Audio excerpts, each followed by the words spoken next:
Bonjour à tous ces amis, on se retrouve pour le quintet de jeudi, direction l'hippodrome de Chantilly dans la spécialité du galop. J'espère que tout le monde va bien. On va retrouver tout d'abord les résultats donc de lundi du côté de Saint-Cloud. On a tiercé écarté dans la sélection. Du côté du course-parcours, il a été plutôt bon, voire très bon du côté du Croisé-la-Roche. Notre cheval du jour s'impose et la dernière minute qui était Trabuco dans le quintet qui s'imposait aussi.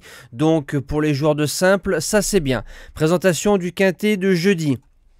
Prix de Précy qui va se disputer en Réunion 1 course 1, départ 13h55 en terrain très lourd, annoncé 5,5 par France Gallo, 2400 mètres distance classique, 16 partants, c'est parti pour la sélection. Merci à toutes les personnes qui ont laissé des messages à cause de mon problème sur TikTok, donc c'est réglé pour l'instant et bien évidemment pour vos likes et votre amour que vous laissez chaque jour sur la chaîne. En base gagnante, le numéro 4 Barbaté, ou Barbate, suivant comment on le prononce. À 3 ans, il croisait le fer de Wokan, Woodstock City et Zulu Warrior, donc des gagnants de Quintet Plus ou des placés de Quintet Plus. Vient de s'imposer en lourd, premier quintet, distance terrain, il n'y a pas de problème.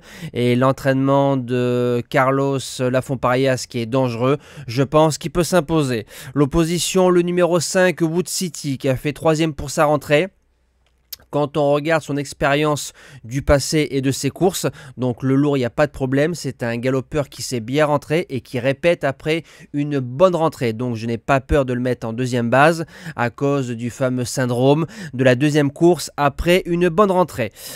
Pour les chances, on attaque avec le numéro 8, Flatten the Curve, qui fait entre 1800 mètres et 3200 mètres. Il est régulier, a déjà pris plusieurs places dans les quintets plus. Le terrain, il n'y a pas de problème. Il est en forme, on fonce.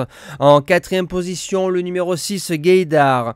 C'est un galopeur qui a pris des places dans les quintets plus l'année dernière en 39,5 de valeur. C'est un cheval qui a couru une seule fois sur 2400 mètres, 4e d'un quintet classe 1. Donc un lot supérieur. Il arrive à 100%, il redescend en 37 de valeur, je serais déçu de ne pas le voir dans les 5. En 5e position, le numéro 7, Carver, qui a été monté un peu trop offensivement à mon goût dans le quintet du 7 mars. Et quand on prend la ligne du 7 mars, c'est une ligne qui a répété. C'est un cheval pour moi qui a le niveau et qui est nageur, donc en le préservant, il prendra un beau chèque. En 6e position, le numéro 10, le Buguiste. Alors c'est un cheval qui a des références en terrain souple. C'est un cheval qui arrive dans les quintets plus en 36 de valeur, premier handicap. Et comme l'entraîneur est tout sauf un manchot, je m'en méfie. En 7e position, le numéro 12, Hollywood African. Alors c'est un cheval qui ne répète pas, c'est un peu le problème.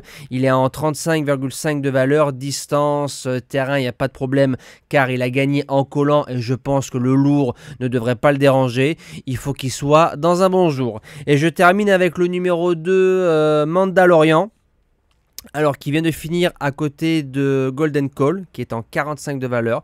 Il a battu Turania. Turania, je vous avais dit, le choix de Maxime Guyon, 2e d'un quintet plus sur 3000 mètres. C'est un petit peu mon coup du fou dans cette épreuve. Surtout que la rentrée du côté de Fontainebleau était plutôt correcte à mon humble avis.